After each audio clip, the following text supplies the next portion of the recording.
राजस्थान में एक कहावत है, गांव बसावे बाणियों, पार पड़े जद जानियों। अब ये कहावत क्यों बनी, किसने बनाई और कब बनी, इसके बारे में तो मैं कुछ नहीं कह सकता। लेकिन शेखावाटी का एक कस्बा है रामगढ़, जो बणियों द्वारा बसाया गया है, यानी वहाँ के सेठों द्वारा बसाया गया है। उस कस्बे ने यानी रामगढ़ सेठान कस्बे ने इस कहावत को पूरी तरह से चरितार्थ नहीं होने दिया। मैं आपको बता दूं कि रामगढ़ सेठान के अंदर बहुत ही बड़े बड़े सेठ रहा करते थे और उनका व्यापार दूर दूर तक फैला था। यानी व्यापार जगत के अंदर रामगढ़ सेठान का नाम देश विदेश तक फैला हुआ था। और यहाँ के सेठों के दानवीरता, धार्मिकता और दानशीलता के किस्से, एक से बढ़कर एक रोचक किस्से यहाँ पे फैले हुए हैं जो साहित्यकारों ने लिखे हैं। अब रामगढ़ सेठान के ही साहित्यकार ताऊ शेखावाटी को ले लीजिए।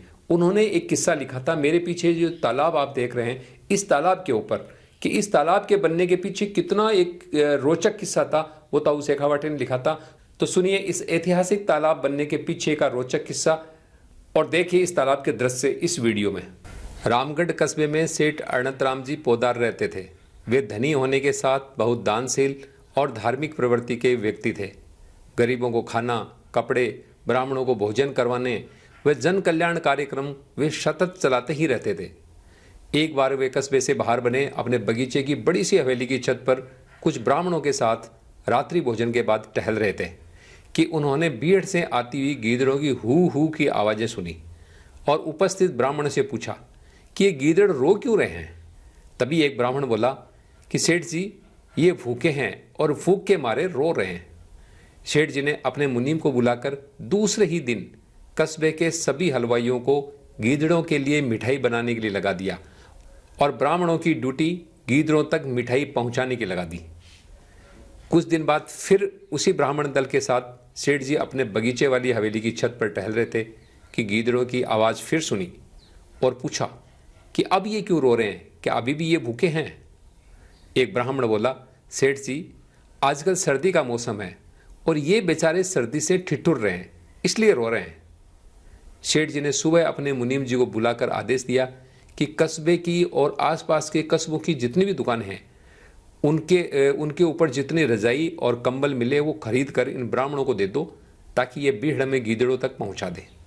बेचारा मुनीम सेठ जी के गीदड़ों के लिए इस तरह के आदेश से बहुत असमंजस में था, क्योंकि न तो गीदड़ कंबल ओढ़ते हैं और न ही मिठाई खाते हैं। पर वह बेचारा कर भी क्या सकता था, आखिर सेठ जी के आदेश को तो उसे मानना ही था। इसी तरह कुछ दिन बाद एक दिन गर्मियों में सेठ जी अपनी उसी हवेली की छत पर उसी ब्राह्मण दल के साथ टहल रहे थे। तभी उन्हें फिर से गीदड़ों की हू की आवाज़ सुनाई दी। सेठ जी ब्राह्मणों से बोले, हे ब्राह्मण देवो, अब ये क्यों रो रहे हैं। तभी ब्राह्मण दल से एक ब्राह्मण बोला कि सेठ जी, अब बीहड़ में कोई तालाब तो है नहीं जिसमें 12 महीने पानी रहता हो, सो बेचारे गर्मियों में प्यास के मारे रो रहे हैं। इतना सुनते ही सेठ जी के दिमाग में पशुओं की पेयजल समस्या घूमने लगी कि वास्तव में इस बीहड़ में ऐसा कोई पक्का तालाब नहीं है जिसमें 12 महीने पानी रहता हो। तो इस हालत में बेचारे जंगली जानवरों व पशुओं का क्या हाल होता होगा। क्यों न इस बीहड़ में एक पक्का तालाब बना दिया जाए जो 12 महीने पानी से भरा रहे, और ये आसपास के गाँव का जो पशुधन है उसको बचाने के लिए भी बहुत ज़रूरी है। साथ ही जनता के लिए पेयजल की सुविधा भी बढ़ जाएगी। सुबह होते ही सेठ जी ने मुनीम जी को बुलाया और बीहड़ में गीदड़ों के लिए पक्का तालाब बनाने का कार्य शुरू करने का आदेश दे दिया। मुनीम जी का चेहरा देखकर सेठ जी समझ गए और कहने लगे, मुनीम जी, मुझे मालूम है गीदड़ मिठाई नहीं खाते, कंबल नहीं ओढ़ते और इनके लिए पक्के तालाब की भी कोई ज़रूरत नहीं है। पर गीदड़ों के नाम पर बनी मिठाई कितने गरीबों के मुंह में गई होगी। गीदड़ों के नाम पर बंटवाई गई कंबलें कितने ज़रूरतमंद लोगों के घरों में पहुंची होगी। ये समझिए इस बहाने जन कल्याण के कार्य हो रहे हैं। अब पक्का तालाब बनेगा तो बीहड़ और आसपास के गांवों के कितने ही जंगली जानवर और पालतू पशुओं के लिए 12 महीने पानी की व्यवस्था हो जाएगी और इस तरह आसपास के गांवों का पशुधन भी बचेगा। ये किसी जन कल्याण के कार्य से तो बेहतर होगा। इतना सुनते ही मुनीम जी ने बिना देरी किए बीहड़ में पक्का तालाब बनवाने का कार्य शुरू कर दिया। इस तरह सेठ अनंतराम जी पोद्दार की दूरदर्शिता व जन कल्याण के लिए सेवा भावना के परिणाम स्वरूप इस तालाब का निर्माण हुआ, जो आज भी विद्यमान है और सेठ अनंतराम पोदार जोहड़ के नाम से जाना जाता है। पर पुरानी पीढ़ी इसे गीदड़ों वाला तालाब के नाम से जानती थी।